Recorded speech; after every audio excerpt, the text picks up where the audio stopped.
Alright guys, I'm finally back. It's been too long, but I got the urge to make a fun little video I've wanted to make, so here we go. Let's dive on in.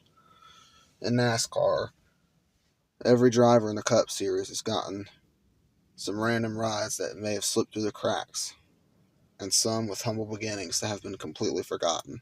Today, we're going to go through 5 of those random little starts with you guys. The first one here, Josh Berry, Chicagoland 2016 with Contreras Motorsports. Before Josh Berry became well known with Junior Motorsports in the 2021 Xfinity Series and now in the Cup Series with Wood Brothers, he did a few random starts in the mid-2010s. One of them was with Contreras Motorsports in the number 71 Chevy. He did one start with this truck and grabbed a solid 13th place finish with it at Chicagoland. Secondly, here's Austin Dillon in his number 77 Maestro Chevrolet for Bassett Motorsports. He drove this car at COTA in 2021. He would get the team's best finish ever with 13th. But with that said, this start is very, very forgotten. And Bassett Racing is no longer a team. They may have been forgotten about as well.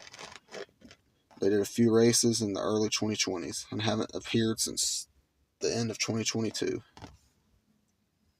Here's Zane Smith driving the 11 car at Dover in 2021 in the Xfinity Series.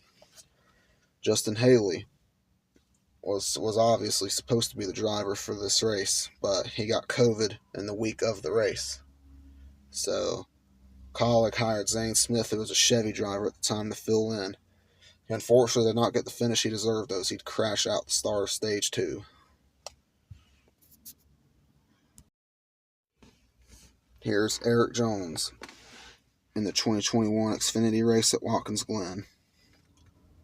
Jordan Anderson Racing in the very first Xfinity season in 2021 had a lot of drivers who you forgot drove this car for at least one race. Eric Jones was one of them. He would unfortunately crash out in this race and would not get a good finish at all. And finally, last but certainly not least, one of my favorite forgotten rides in history, it's Austin Cindric, driving the number 39 Toyota Camry for Martin McClure Motorsports in the ARCA East Series. Everyone thinks Austin Cindric got his start in NASCAR with Brad Keselowski and Team Penske. That is not true. His first starts in NASCAR came driving this car in 2015 at the Virginia International Raceway and Watkins Glen International in the ARCA East Series, which was then the K&N Pro Series. He would dominate both races at the time, and this was just the very beginning of his foray into NASCAR. And that's all for today. Hope y'all enjoyed this little video, and if y'all want to see more like this, let me know. Thanks for watching.